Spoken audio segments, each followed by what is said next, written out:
자, 우리 인사합니다. 할렐루야 샬롬하고 축복하는 시간 왔습니다. 할렐루야 샬롬 샬롬 샬롬 샬롬 샬롬. 하나님 사랑합니다. 여러분 주 안에서 사랑합니다. 예, 바벨탑이 주는 신앙적인 교훈. 온 땅의 언어가 하나요, 말이 하나였더라. One language and common speech 이렇게 나와 있습니다. 이거 올리실 때 이렇게 영어로 올리셔도 됩니다. 아니면 온 땅의 언어가 하나요, 말이 하나였다라 이렇게 올려도 됩니다. 11장 전체 한번 살펴봅니다. 타락으로 인해 이미 죄성이 유전되는 인간은 언제나 하나님의 뜻에 불순종하려는 그러한 이상한 속성을 갖고 있어요. 왜요? 죄성 때문에 그렇죠. 특히 홍수 후에 인간이 다시 번성하게 되죠. 예. 노아의 그 아들 셋으로 인해서, 예, 함과 야벳과, 예, 그리고 또한 셈, 예, 이 세 아들이 축복받은 아들들도 있었고 저주받은 그러한 함과 같은 아들도 있었어요. 예, 아버지 하체를 보고 놀리고, 예, 범했다 해가지고, 예, 그렇지만 어찌됐든 그렇게 해서 번성했을 때 인간은 하나님 앞에서 또다시 교만해집니다. 이때까지 온 땅에 많은 종족들이 갈라져서 살았으나 아직은, 예, 언어가 하나였죠. 구음도 하나였습니다. 이들은 자신들의 이름을 후세에 남기려는 야심과 흩어짐을 면하려는 계획으로 바벨탑을 건설하는 어리석은 행위를 해서 하나님께 범죄하고 말죠. 오늘 그 11장 내용이 그 내용입니다.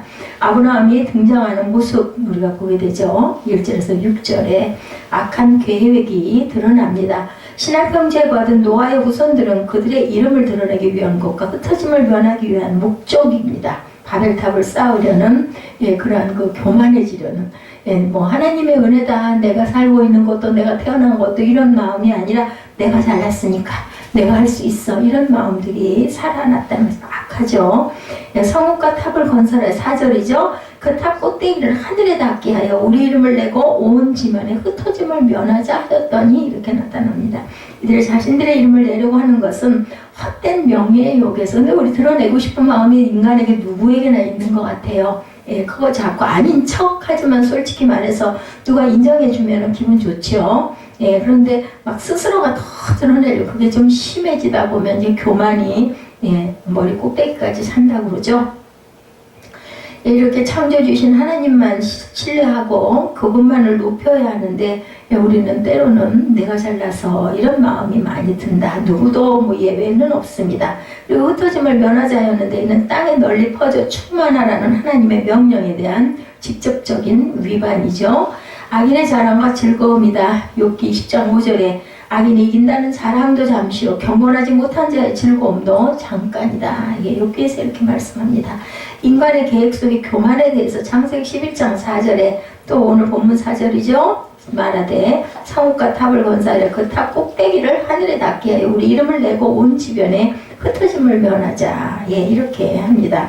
악한 정렬이라고 마태복음 23장 15절에 화 있을진저 외식하는 서기관들과 바리새인들이여 너희는, 예, 성도 한 사람을 얻기 위하여 바다와 육지를 둘이 다니다가 생기면 너희보다 배나 더 지옥 자식이 되게 하는도다. 예, 우리가 언제 잘못하다가는 이렇게 되는 수가 있습니다. 그래서, 예, 하나님의 자녀들인 저와 여러분들은 정말, 예, 누군가가 정말 예수를 믿게 되었을 때 하나님의 영광을 가리는 일을 정말 안 해야 됩니다. 예, 환경을 악용하죠. 인간들의 성과 대를 쌓게 되는 원인적인 배경은 그들의 언어가 하나였다는 점이었습니다. 인간의 언어는 본래 하나님께서 하나님의 형상으로 지음을 받은 인간에게만 주어진, 예, 특별한 선물이죠. 짐승이 말하는 그런 짐승은 없습니다. 하나님의 선물인 언어가 하나라는 것은 사람들을 하나의 공동체로 모으는 역할을 하기 위해서 언어가 하나였습니다. 하나님의 축복의 선물로 부여된 언어를 자신들의 교만과 명예를 위한 수단으로 사용함으로 하나님이 주신 축복을 악용하는 죄를 범하였고 하나님의 뜻을 거스르죠. 결국은 흩어버리죠. 그 증거가 11장 4절이었습니다. 흩어짐을 면하자. 예, 탑을 꼭대기까지, 하늘 꼭대기까지 해서 우리 이름을 드러내자 이러죠. 야훼께서 원치 않은 일을 행했을 때 다니엘 5장 23절에 도리어 자신을 하늘에 주제보다 높이며 그의 성전 그릇을 왕 앞으로 가져다가 왕과 귀족들과 왕후들과 후궁들이 다 그것으로 술을 마시고 성전 그릇들, 그죠? 제단 쌓을 때 쓰는 그 그릇들을 내다가 귀족과 왕과 후궁들이 거기다 술을 따라서 마십니다. 왕이 또 보지도 듣지도 알지도 못하는 금은 구리 쇠화나무 돌로 만든 신상들을 찬양하고 도리어 왕의 호흡을 주장하시고 왕의 모든 길을 작정하시는 하나님께는 영광을 돌리지 아니하였다. 로마서 1장 21절에도 같은 내용이 증거되어 있습니다. 그래서 바벨탑 건축의 실패가 6절에서 9절에 드러나죠. 하나님이 없이 이루어지는 경영은 인간의 욕심과 죄의 번성에서 출발하기 때문에 경영의 과정에 반드시 하나님의 심판이 뒤따른다는 것을 우리가 알아야 됩니다. 인간의 악한 계획에 따라 건축된 바벨탑을 하나님은 이미 아셨어요. 그리고 그들의 언어를 혼잡케 함으로 실패하게 하시죠. 9절이죠. 그 이름을 바벨이라 하니 이는 야훼께서 거기서 온 땅의 언어로 혼잡하게 하셨음이라. 여호와께서 거기서 그들을 온 지면에 흩으셨더라. 고린도전서 14장 23절에도 증거하고 있습니다. 인간의 계획을 무산시키죠. 7절에 자 우리가 내려가서 거기서 그들의 언어를 혼잡하게 하여 그들을 서로 알아듣지 못하게 하자 하시고 하늘에서 천사들이 듣고 그대로 내려오는 부분이 11장에 야훼께서 사람이 건설하는 그 성과 탑을 보려고 내려오셨다. 5절에 이렇게 말씀하죠. 그러고 말씀하죠. 6절에 이 무리가 한 족속이요 언어도 하나님으로 이같이 시작하였은 이후로는 그 하고자 하는 일을 막을 수가 없겠다 이렇게 했다가는 그래서 7절에 우리가 내려가서 거기서 그들의 언어를 혼잡하게 하여 그들을 서로 알아듣지 못하게 하자. 그래서 여기서도 보면 단수가 아니라 복수죠. 우리가 내려가서 야훼께서 거기서 그들을 온 지면에 흩으셨으므로 그들이 그 도시를 건설하기를 그쳤더라. 그러므로 그 이름을 바벨이라 하니 이는 뜻이에요. 야훼께서 거기서 온 땅의 언어를 혼잡하게 하셨음이니라. 야훼께서 거기서 그들을 온 지면에 흩으셨다를 바벨이란 뜻은 언어를 혼잡하게 하셨다라는 뜻을 갖고 있습니다. 그리고 11장 26절에 데라는 70세의 아브람과 나홀과 하란을 낳았더라. 여기에 잠깐 설명을 하고 갑니다. 데라가 아브람을 낳은 나이는 70세가 아니고 130세라고 주석이 증거합니다. 왜냐하면 창세기 11장 32절에 데라가 205세를 살고 하란에서 죽었더라고 기록을 했고 창세기 12장 4절에서는 데라가 죽고 아브람이 하란을 떠나던 때 그의 나이가 75세로 기록되어 있기 때문에 205세에서 75세를 빼면 130세에 아브람을 낳았다라고 증거가 된다. 이렇게 나와 있습니다. 하란에 이르러서 거기에 거주하죠. 11장 31절에 보면 아브람은 하나님의 지시를 받고 순종하여 갈대 우르를 떠나기는 했으나 중도에 하란에 머물죠. 그가 하란에 얼마간 있었는지 정확하게 알 수는 없는데 그곳에 있는 동안 아브람은 어떤 복도 받지 못하고 오히려 아버지를 잃게 되죠. 돌아가십니다. 따라서 하란에 머문 기간은 아브람에게 허송세월과 다름이 없다. 마찬가지로 복음 전함을 받은 하나님의 자녀들이 세상을 온전히 떠나지 못하고 있다면 그 시간은 허무한 허송의 시간이다. 이렇게 우리가 해석해 볼 수가 있다는 거죠. 온 지면에 흩으심을 면하자 4절 말씀이죠. 명령을 거역하는 부분입니다. 창세기 1장 28절에 하나님이 그들에게 복을 주시며 이르시되 생육하고 번성하고 땅에 충만하라. 창세기 9장 1절에 하나님은 노아와 그 아들들에게 복을 주시며 그들에게 이르시되 생육하고 번성하여 땅에 충만하라. 이렇게 말씀을 하셨어요. 그죠? 그래서 셈의 족보에 대해서 11장 10절에서 26절까지 쭉 해서 나타나는 부분이 여기 중심으로 나와 있습니다. 그 이름을 드러내려고 하는 건 자신들의 명예를 위함이다라고 이야기를 합니다. 교만에서 비롯됐다라는 것. 셈족의 전기에 대해서 10절에서 26절까지 셈족이 등단을 하죠. 본문에 언급되어 있는 족보를 보면 하나님의 큰 흐름이 있는 것을 우리가 볼 수가 있습니다.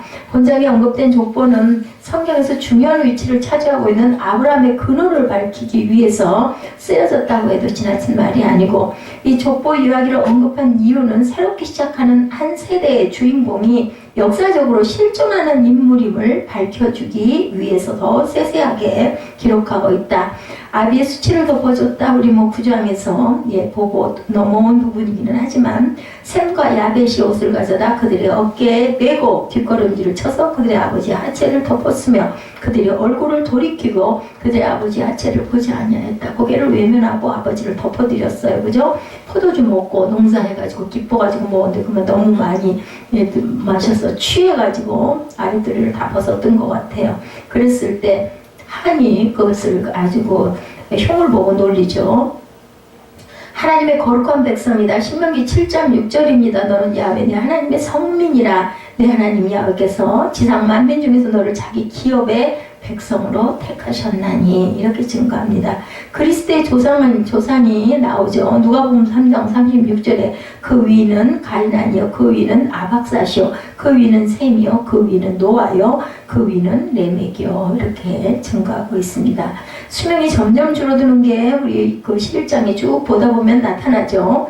족보에 언급된 이름의 수명이 점차적으로 감소됨을 볼 수가 있습니다. 셈은 600년을 살았어요. 그죠? 아르박삿은 465년을 살고 셀라와 에벨은 460년을 살고 그러던 것이 벨렉 이후에 급격히 줄어듭니다. 벨렉과 르우는 239년, 스룹은 230년, 나흘은 148년을 삽니다.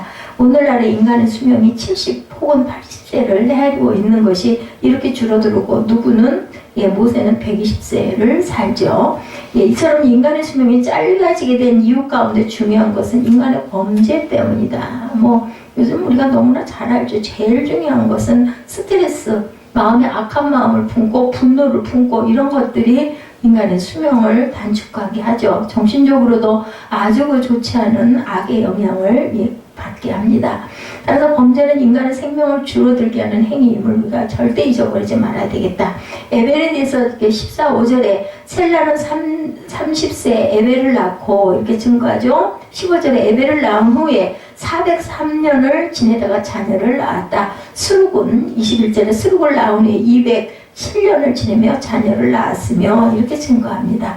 인간 수명은 70의 고졸이라고 시편 90편 10절에 우리가 잘 아는 말씀이죠. 우리의 연수가 70이요 강건하면 80이라도 그 연수의 자랑은 수고와 슬픔뿐이요 신속히 가니 우리가 날아간다. 우주에 나면 날아간다. 우리가 날아갈 듯이 정말 시간이 너무나 빨리 갑니다. 데라의 자손에 대해서도 27절에서 32절에 나타납니다. 데라는 아브라함과 나홀 그리고 하란 등 세 아들을 낳죠. 27절에 증거하죠. 성경에서 아브라함의 아비 데라는 우상을 섬기는 자였다는 것 외에는 별로 주목할 것이 없습니다. 여호수아 24장 2절에도 그렇게 나타납니다. 오늘 본문 창세기 11장에 기록된 데라 아들들의 이름의 순서는 노아의 아들들과 같이 나이 순서에 따라 된 것이 아닙니다. 즉 세 아들 중에 아브라함이 제일 먼저 언급된 것은 그가 장자이기 때문이 아니라 그가 차지하는 위치 때문이었습니다. 셈의 후손에 대해서 10절에 셈의 족보는 이러하니라. 셈은 100세 곧 홍수 후 2년에 아르박삿을 낳았고 이렇게 증거하죠. 아브라함과 나홀과 하란의 아버지에 대해서 창세기 11장을 본문 27절에 데라의 족보는 이러하니라. 데라는 아브라함과 나홀과 하란을 낳고 하란은 룻을 낳았으며 중요성의 순서로 기록을 했다. 아브라함과 나홀과 하란. 갈대아 우르에 대해서 28절에 증거하죠. 데라가 거주했던 지역은 갈대아 우르였습니다. 갈대아 우르는 바그다드 남동쪽의 비옥한 땅으로 아브라함 당시에는 고대 문화의 중심지로 부와 이방 종교들의 집결지였죠. 따라서 하나님께서 아브라함을 부르시기 전에 데라는 하나님을 알지 못하고 이방 우상을 섬겼습니다. 데라의 고향에 대해서 31절에 언급합니다. 데라가 그 아들 아브라함과 하란의 아들인 그의 손자 룻과 그의 며느리 아브라함의 아내 사레를 데리고 갈대아인의 우르를 떠나 가나안 땅으로 가고자 하더니 하란에 이르러 거기 거류하였다라는 나타납니다. 중간에 하란에 머물죠. 우상 숭배에 대해서 여호수아 24장 2절에 여호수아가 모든 백성에게 이르되 이스라엘의 하나님 야훼께서 이같이 말씀하시기를 옛적에 너의 조상들 곧 아브라함의 아버지 나홀의 아버지 데라가 강 저쪽에 거주하여 다른 신들을 섬겼으나. 그러니까 우상 숭배를 많이 했어요. 아브라함의 아버지 데라가. 아브라함의 소명받은 곳은 사도행전 7장 2, 3절에 보면 스데반이 이르되 여러분 부용들여 들으소서. 우리 조상 아브라함이 하란에 있기 전 메소포타미아에 있을 때의 영광이 하나님이 그에게 보여. 어디 있을 때? 하란에 있을 때라고 증거합니다. 그리고 창세기 사도행전 7장 3절에 이르시되 내 고향과 친척을 떠나 내가 보일 땅으로 가라 하신다. 창세기에 나타나는 말이 사도행전 7장 3절에도 똑같이 2, 3절에 증거하죠. 가나안을 향하는 데라의 가족들입니다. 31절에 증거하죠. 아브라함의 아버지 데라는 가족들을 이끌고 고향 갈대아 우르를 떠나 가나안을 가려고 했으나 도중에 하란에 머물고 말죠. 당시 데라의 가족들이 머문 하란은 북부 메소포타미아의 중요한 상업 도시였어요. 예, 이 데라라는 곳은 갈대아 우르와 마찬가지로 셈족사에 성행한 달신을 섬겼어요. 옛날에는 태양신, 달신 뭐 이런 신들을 섬겼죠. 아브라함의 아버지 데라는 하란에서 205세를 향수하고 죽었다라고 나타나죠. 광활한 땅이라고 증거합니다. 여호수아 1장 4절에 광야와 이레바논에서부터 큰 강, 곧 유브라데 강까지 해쪽 속의 온 땅과 또 해지는 쪽 대해까지 너희의 영토가 되리라 이렇게 말씀을 하셨어요. 하나님이 지시하는 곳이죠. 창세기 12장 1절에 야훼께서 아브라함에게 이르시되 너는 너의 고향과 친척과 아버지 집을 떠나 내가 네게 보여줄 땅으로 가라.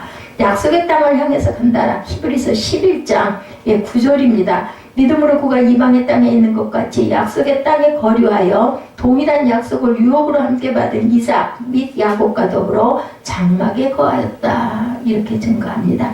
그래서 우리 11장 전체의 말씀의 내용은 홍수 심판에서 구원받은 노아의 후손들이 동방으로 옮겨가서 시날 평지에 거주하면서 바벨탑을 쌓기 시작합니다. 이러한 행위나 악한 것을 하나님의 간섭으로 바벨탑에 쌓는 그것은 실패하게 되죠. 바벨탑 사건은 인간의 의지와 그것의 무상함에 대한 표상이라는 것을 우리가 알아야 됩니다. 아무 소용이 없어요. 인간의 악함에도 불구하고 하나님은 인류를 향하여 당신이 계획하시고 건설하실 한 나라와 민족을 선택하시기 위해서 아브라함을 준비했다는 것을 우리가 알아야 됩니다. 오늘은 인류가 건설한 최초의 고층 건물인 바벨탑에 대한 성경의 증언을 통해서 신앙적인 교훈을 우리가 한번 받아봅니다. 1절에서 9절까지의 중심이죠. 바벨탑을 쌓은 시기는 대홍수가 있은 지 여러 세대가 지나 노아의 후손들이 번성하여 수많은 부족을 이룰 때였습니다. 그때까지 인류는 같은 언어를 썼으므로 서로 의사소통하는데 어려움이 없었는데 한정된 지역에 많은 사람이 모여 살다 보니까 많이 불편했을 거예요. 그죠? 이에 새로운 미지의 땅을 찾아 떠나는 부족들이 생겨납니다.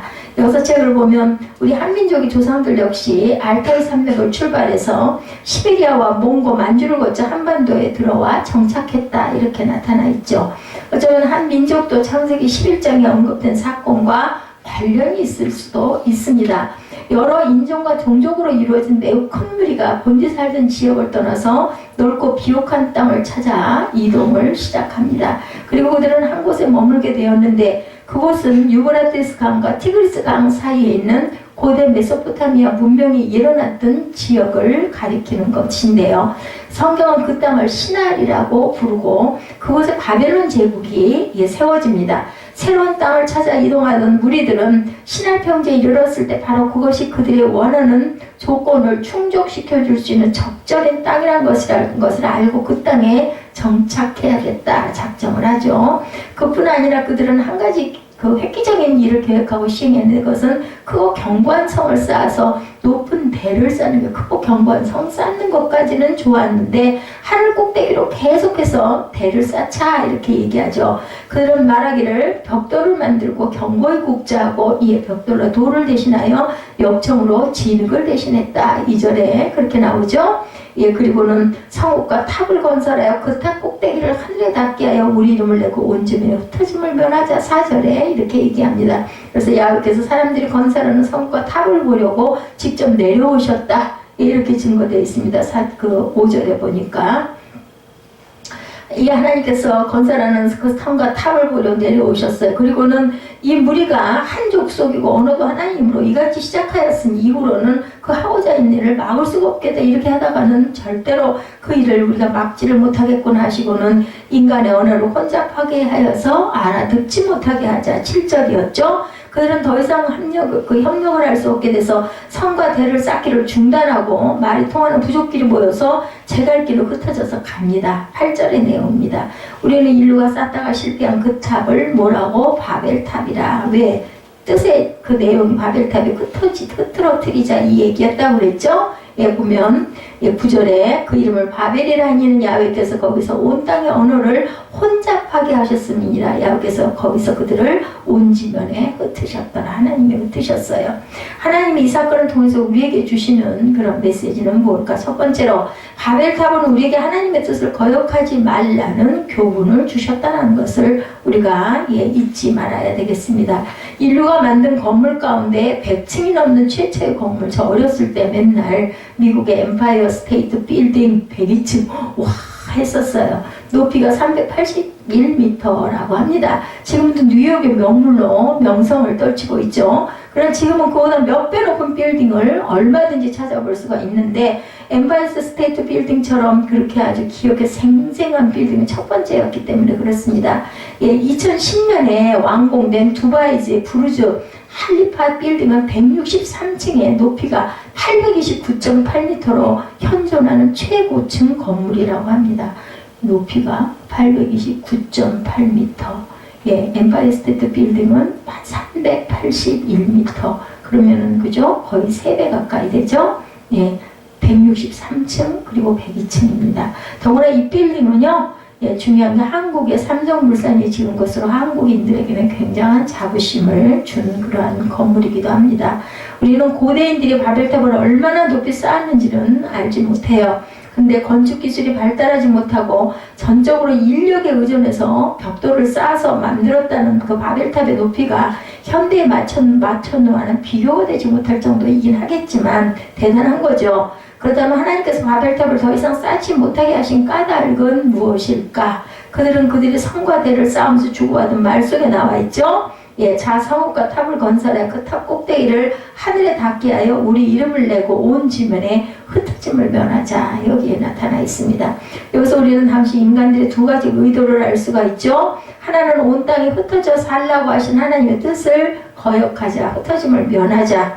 창세기 1장에 보면 하나님께서 남자와 여자를 창조하시고 그들에게 복을 주시며 이르시기를 생육하고 번성하여 땅에 충만하라, 땅을 정복하라, 바다와 물고기와 하늘의 새와 땅에 움직이는 모든 생물을 다스려라. 예, 이렇게 말씀하셨어요. 홍수 심판 이후에 또한 하나님께서는 생존한 노아의 아들들에게 복을 주시고 똑같은 말씀을 하시죠. 9장 1절이죠. 창세기 9장 1절에 생육하고 번성하여 땅에 충만하게. 창세기 1장에 한 번, 창세기 9장 1절에 한 번입니다. 너희는 생육하고 번성하여 땅에 편만하여 거기서 번성하라. 창세기 9장 7절의 말씀과 똑같은 말씀. 아담에게 하신 축복 그대로 노아의 후손들에게도 주셨다. 그러나 신할 평지에 모인 사람들의 의도는 하나님의 뜻과는 반대였습니다. 온 지면에 흩어져 살라고 하셨네. 그들은 한 마음으로 온 지면에 흩어짐을 면하자. 이렇게 거부를 하죠. 뜻을 모으고 그 뜻을 실현할 목적으로 탑을 쌓았다는 것. 하나님께서는 선하셔서 언제나 우리 인생들이 행복하게 복되게 살기를 원하시죠. 우리 자녀들이 잘 되길 원하지 않는 부모는 어떤 부모도 없습니다. 하나님의 말씀은 하나부터 10까지 우리의 복된 삶을 살게 하는 그런 말씀들이죠. 그런데 인간들은 하나님의 뜻을 순종하지 않고 자기 뜻을 따라 살기를 좋아합니다.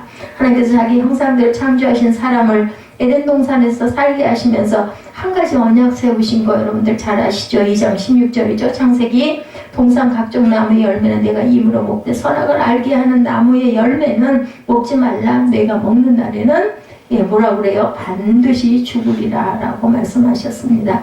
하나님이 주신 법을 복잡하고 어렵고 거짓수가 많은 것이 아니라 가지수가 많은 게 아니라 단 하나의 지극히 간단하고 쉬운 것. 간단해요. 하나님께서는 아담이 언약을 지키면 생명나무의 열매를 줘서 먹게 해서 영생을 누리게 하실 것이다. 선하신 뜻을 갖고 계셨는데 아담과 하와는 하나님의 말씀보다 누구 말? 뱀의 말을 더 신용해서 선악을 알게 하는 나무의 실과를 따먹고 말았어요. 호기심이었을 것 같기도 하고, 그죠? 눈이 어떻게 밝아질까? 제 마음은 그랬을 것 같아요. 막 하나님을 능가하고 싶은 마음보다는 뱀이 그렇게 꼬이니까 얼마나 눈이 맑아질까 한번 먹어보고 싶다 이 마음이 들었을 것 같습니다.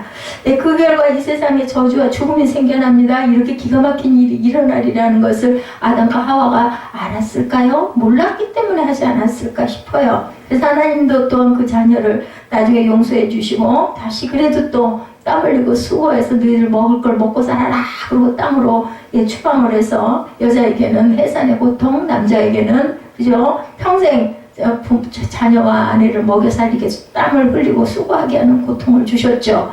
평강을 누리며 살기 원하려면 하나님의 뜻을 알고 순종해야 돼요. 이한나 목사처럼 아이고 호기심이 나서 한번 눈이 얼마나 밝아지나 먹어보고 싶다 이런 마음을 버려야 된다라는 거예요. 제가 생각해도 제가 참 못됐더라고요. 보면 아니 저는 그런 마음이 들었을 것 같다는 생각이 듭니다. 하나님보다 더 좋아지고 싶은 그거는 뭐 감이 아니에요. 저는 아닙니다. 근데 정말 얼마나 밝아지는데 이런 마음이 들었을 것 같습니다.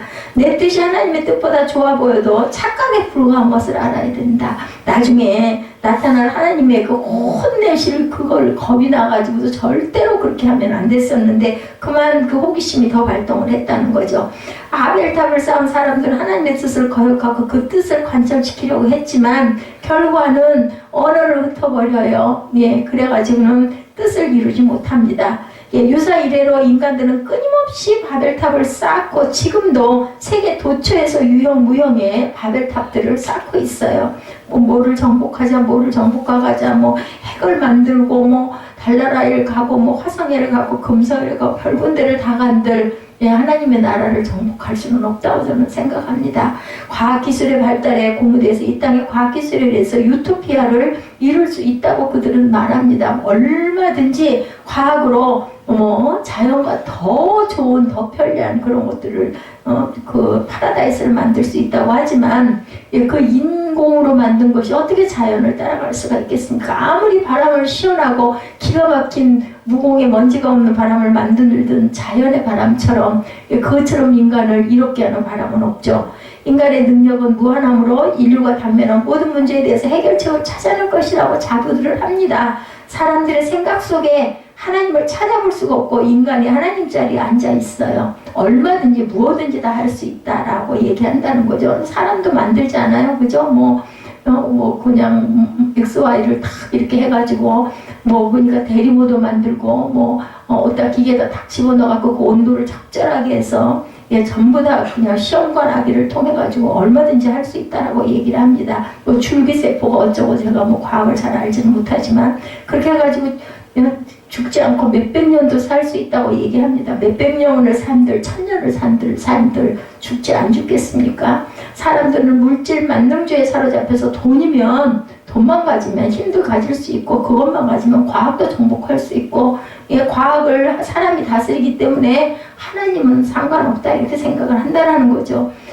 지금 문제가 되는 일들은 돈만 충분하면 얼마든지 해결할 수 있다고 생각합니다. 과학기술이나 돈이 하나님의 자리에 앉아 있습니다.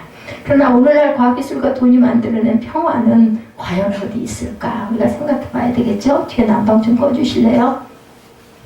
과학기술이 발달하고 경제가 번영할수록 이 세상은 더욱 삭막해지고 착취와 전쟁이 심해져가는 이유는 뭘까? 그죠? 너무나 그 문명의 이기들이 편리한데 도대체 왜 그렇게 여유가 없고 더 바쁘고 더 쉼이 없는 삶은 우리는 왜 살고 가는 걸까?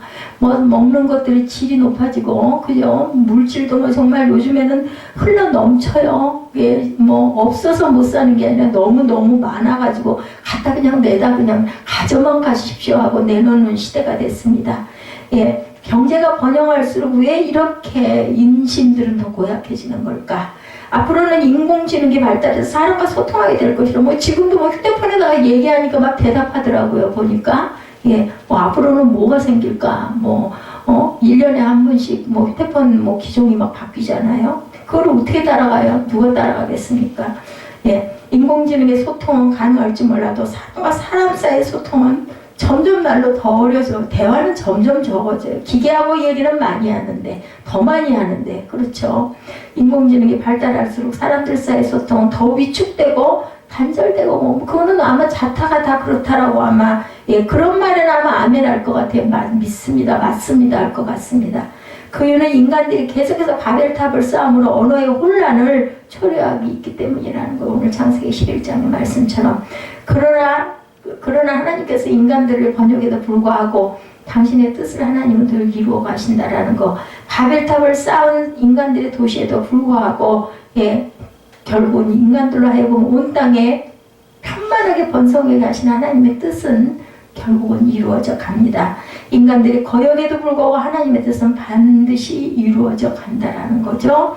하나님께서는 전능하심으로 결코 인간들이 하나님의 뜻을 무너지게 할 수는 없고 우리 인생들을 향하신 하나님의 뜻은 언제나 선하시다라는 거 변함이 없으세요.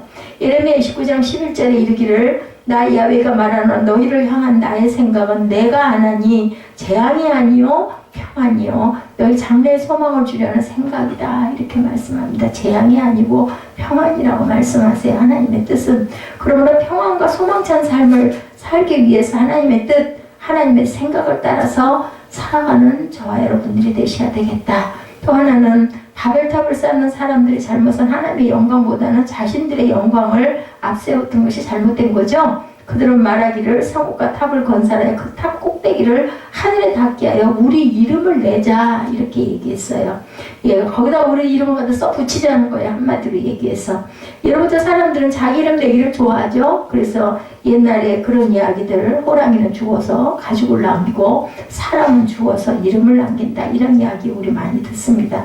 이름은 곧 그 사람의 명예를 의미해요. 명예는 뭐와 통하죠? 영광과 통하죠. 예, 모든 영광 하나님께 우리가 그렇게 참 찬양도 많이 하고 누군가가 막 박수치고 그러면 이 모든 영광 하나님께 올립니다. 막 이렇게 합니다.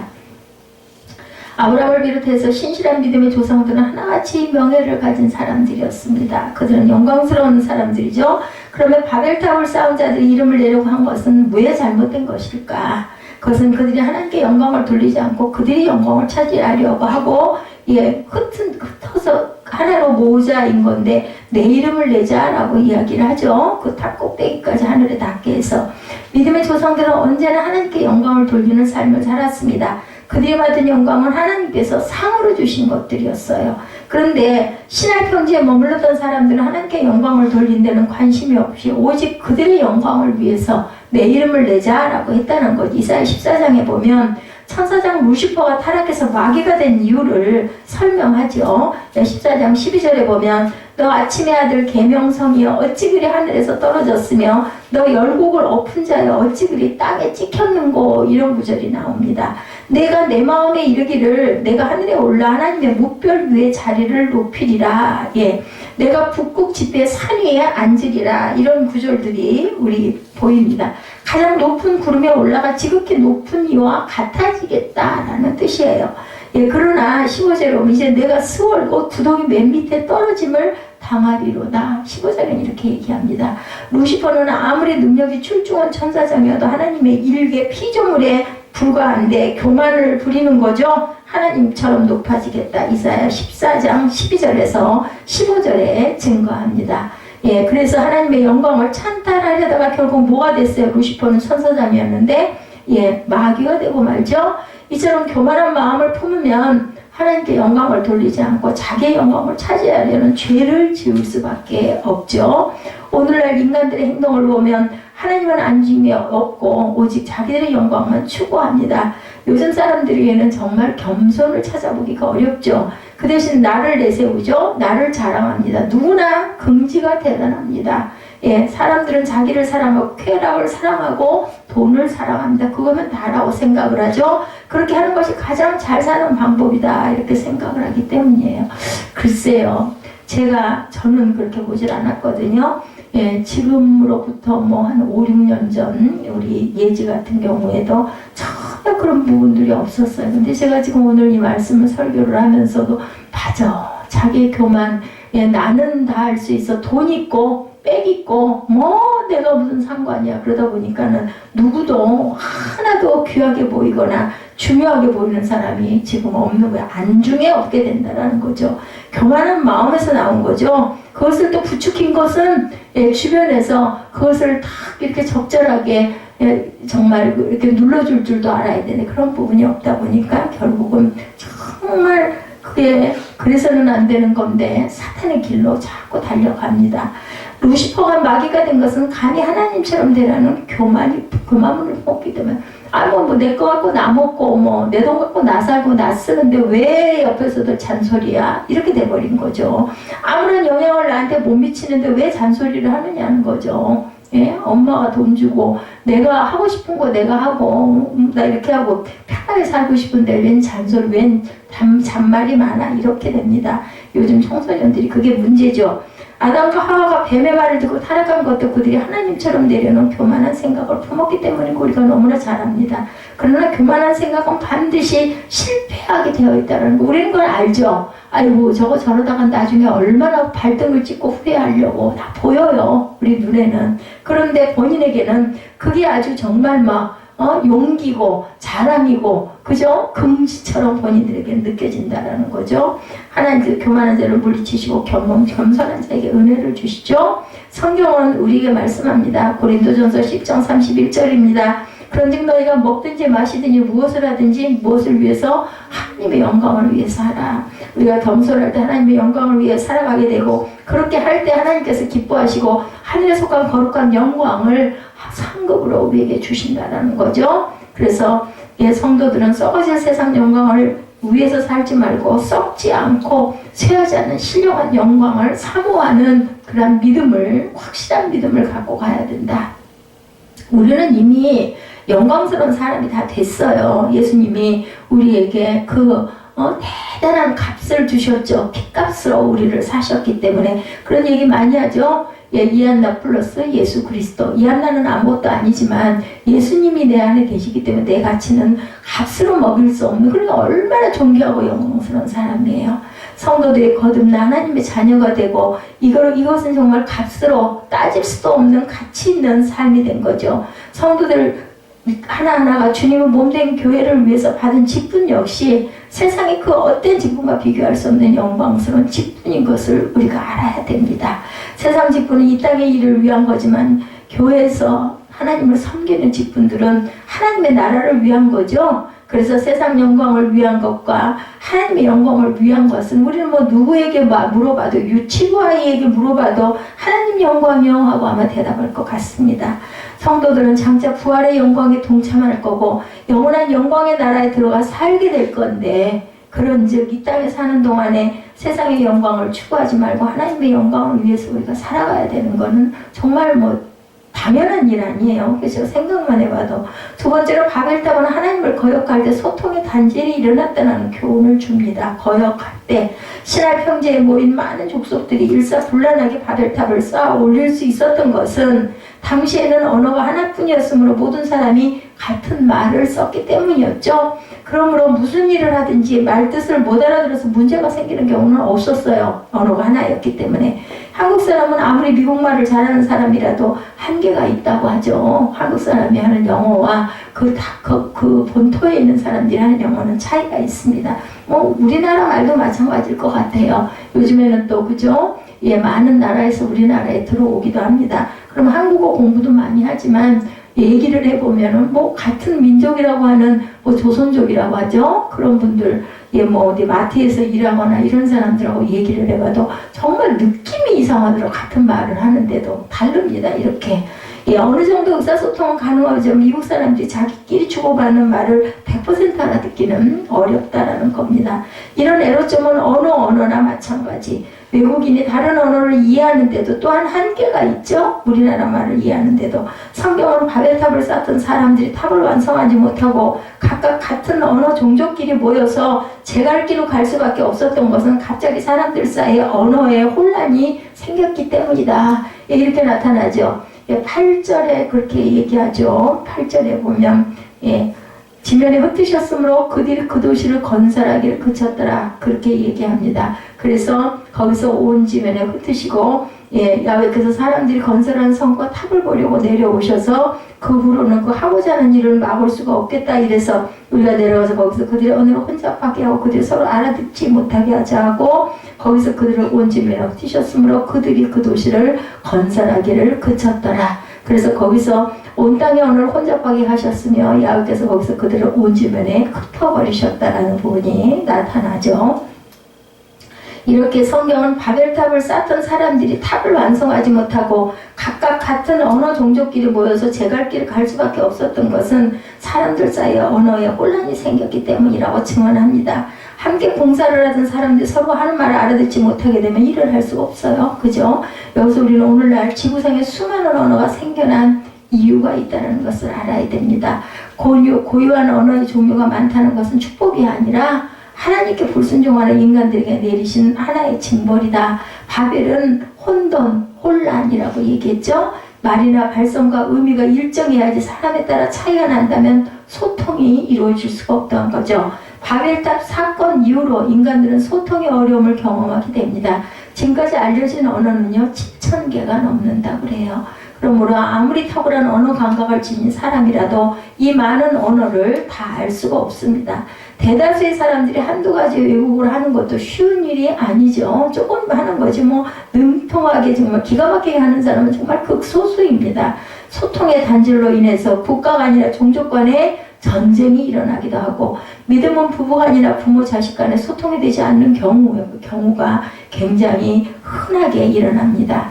예, 이런 사람들이 많죠. 요즘에 아담은 아내 하와를 보았을 때 생전 처음 만났는데도 불구하고 이는 내 뼈 중에 뼈요 내 살 중에 살이라고 얘기했습니다. 그런데 아담은 단번에 하와 일체감을 느끼고 둘은 깊은 소통을 나누죠. 그런데 그들이 선악과를 따먹고 범죄하고 나자 둘 사이에 소통이 단절되는 것을 경험합니다. 하나님께서 아담에게 누가 나의 보셨음을 내게 알렸느냐, 내가 네게 먹지 말라며 그 나무 열매를 내가 먹었느냐. 창세기 3장 이렇게 물으시자 아담이 대답하죠. 하나님이 주셔서 나와 함께 있게 하신 여자 그가 그 나무 열매를 내게 주므로 내가 먹었나이다. 아주 복잡하기도 해요. 하나님이 주셔서 나와 함께 있게 하신 여자 그가 그 나무 열매를 내게 주셨으므로 내가 먹었나이다.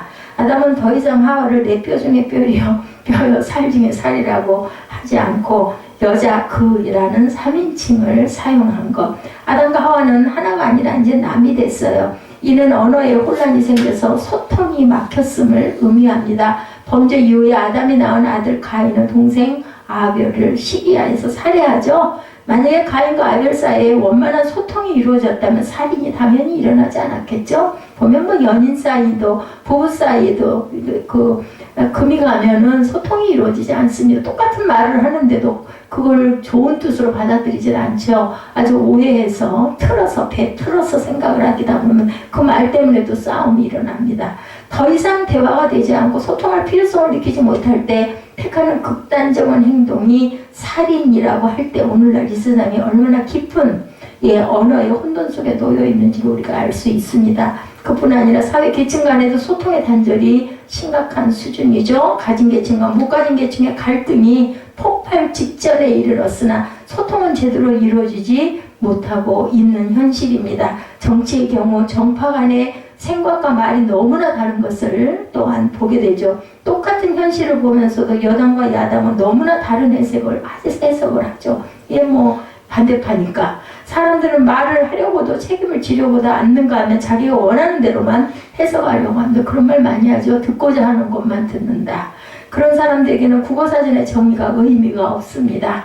그러나 우리는 이처럼 사람들 간의 계층 간의 정치가들의 말의 이해보다는 오해가 앞서고 대화가 단절되는 것을 한탄할 게 아니라 원인을 찾아서 해결을 해야 되겠는데 그것은 사람들이 바벨탑을 쌓은 까닭에 하나님의 징벌 아래 있음을 알고 먼저 하나님 앞에서 회개하고 악한 길을 버리고 다른 길로 돌이켜야 되겠다라는 거죠. 그래서 그런 얘기 많이 합니다. 소통을 하려면 내가 마음을 통 열어야 된다는 얘기를 많이 합니다. 그러할 때 하나님께서 성령의 감화를 주시고 언어의 혼란이 사라지고 진정한 대화와 소통이 이루어지게 해주신다. 바울은 로마교회의 성도들에게 이릅니다. 로마서 15장 5절이죠. 이제 인내와 위로의 하나님이 너희로 그리스도 예수를 본받아 서로 뜻이 같게 하여 주사 한 마음과 한 입으로 하나님 곧 우리 주 예수 그리스도의 아버지께 영광을 돌리게 하려 하노라 라고 이렇게 말씀을 해요.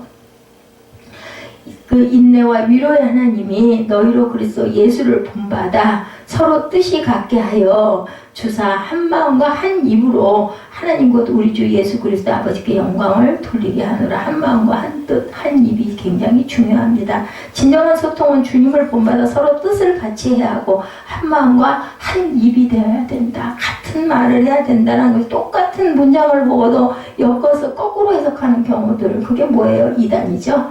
예, 뱀처럼 한 입의 혀가 두 가닥으로 갈라지는 것이 아니라 한 입에서 이중적이 아닌 진실한 말 한 가지만 나와야 된다. 진정한 소통은 주님을 본받아 뜻이 같아야 되고 한 마음과 한 입이 돼야 된다. 한 입 갖고 두 말에 이런 말 많이 하죠. 이래서 싸우죠. 그러려면 우리가 하나님의 편에 섬으로 성령의 감화를 받아야 돼. 우리 힘으로 되는 건 아니죠. 왜냐면 우리는 정말 원죄를 갖고 있기 때문에 악한 마음을 가지고 있어서 사도들과 초대 예루살렘 교회 성도들이 주님의 말씀을 순종해서 어느 다락방에 모여 열흘 동안 한 마음으로 전혀 기도에 힘썼을 그들 위에 뭐가 임했다고 그래요? 성령이 임했다고 말씀하죠. 그랬더니 놀랍고 신비한 일이 일어나는데 그 가운데 언어의 변화가 나타나죠. 사도행전 2장 4절이죠. 그들이 다 성령의 충만함을 받고 성령이 말하게 하심을 따라 다른 언어로 말하기를 시작하니라고 증언합니다. 성령 충만한 그들은 자기들이 하고 싶은 말을 한 것이 아니라 성령이 말하게 하심을 따라서 말했어요.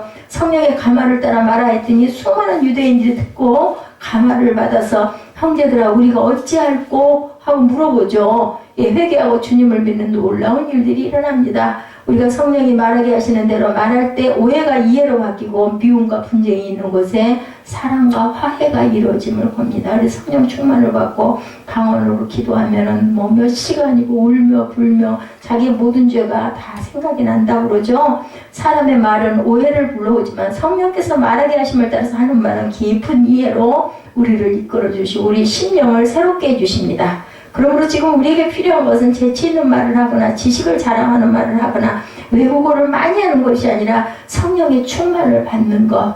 성경을 볼 때도 하나님의 눈으로, 그죠? 예수님의 주님의 사랑의 눈으로 바라볼 줄 알아야 되겠다. 성령 충만할 때 우리는 사람들 사이 진정한 소통을 이룰 수가 있으면 사랑하는 마음을 갖고 있으면 그 사람을 이해하려고 그러고 그 사람을 알려고 하죠. 저 사람이 얼마나 상처가 있는지 왜 저렇게 됐는지 이런 마음을 자꾸 갖게 되죠. 그렇기 때문에 달래주고 그리고 또한 위로해주고 다독여주고 그런데 계속해서 악하게 구는 그런 경우는 없습니다. 사랑하는 사람들이었던 경우에는 성령 충만할 때 우리는 사람들 사이 진정한 소통을 이룰 수가 있고 이를 위해서 먼저 하나님의 뜻을 거역하고 바벨탑을 쌓고 있지는 않은지 우리 자신을 살펴서 회개할 것은 회개하고 버릴 것은 버리고 고칠 것은 고쳐야 된다. 그래서 항상 얘기하면 내가 변해야 된다는 얘기를 많이 합니다. 상대방이 변하기를 기다릴 게 아니라 고쳐지기를 기다릴 게 아니라 유명한 목사님이 말씀이 있으셨죠. 전도사님 시절에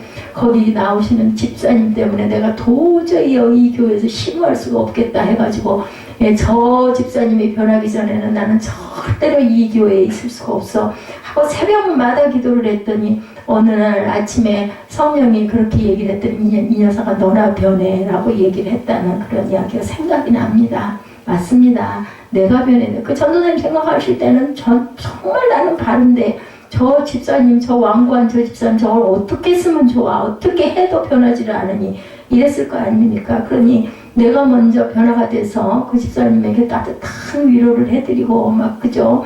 보듬어 드리고 뭐 몸으로 못 보듬어 드리지만 말로 그냥 보듬어 드리고 막 그냥 위로해드리고 그랬더니 눈 녹듯이 녹았더라는 거죠. 그리고 사도들처럼 성령 충만을 받아 성령이 말하게 하심을 따라 말할 수 있기를 우리는 구해야 됩니다. 바벨탑은 인간들이 하나님을 대적한 결과에 대한 역사적인 표본이죠. 바벨탑 사건으로 인한 불행은 지금도 인간들의 삶 속에 지속되고 있습니다. 사람들은 난해한 외국어 때문에 고생하기도 하지만 가장 심각한 언어의 혼돈은 같은 말을 사용하는 사람들 사이에서도 심지어 가장 깊이 서로를 이해할 사이에서도 흔한 일이 되고 있습니다. 지금도 인간들은 계속해서 바벨탑을 자기 나름의 탑, 우리들끼리의 탑을 그렇게 쌓아갑니다. 하나님의 뜻을 거역하고 인간의 뜻을 관철시키고 하나님의 영광이 아니라 인간들의 영광을 위해서 하는 모든 것이 바벨탑을 쌓는 것이라는 것. 그러나 그 결과 인간들은 심각한 소통의 단절에 그렇게 해서 파라다이스가 이루어지고 유토피아가 생기면 얼마나 좋겠어요. 근데 결국은 그렇게 되지가 않죠. 우리는 이 같은 사람들이 올바른 소통의 길을 알려줘야 할 것이고 하나님과 화해하는 길이라는 것을 또한 일러줘야 합니다. 고린도후서 5장 18절에 보면 모든 것이 하나님께로 났나니 저가 그리스도로 말미암아 우리를 자기와 화목하게 하시고 또 우리에게 화목하게 하는 직책을 주셨다라고 말씀합니다. 주님 강림하실 때 그날까지 하나님의 뜻을 따르고 하나님의 영광을 위해 살아감으로 하나님의 사랑 가운데 살아갈 뿐만 아니라 아직 바벨의 악한 영향력 아래 살아가는 사람들을 하나님과 화목하게 할 수 있는 사명을 우리가 가졌다는 것을 깨닫고 사람들 사이에서도 진정한 소통을 이루어가는 저와 여러분들 예수 그리스도의 그러한 귀한 그저 편지들이 되시기를 주님의 이름으로 축복합니다. 우리 결단 찬양하시고 축도로 예배를 마치도록 하죠.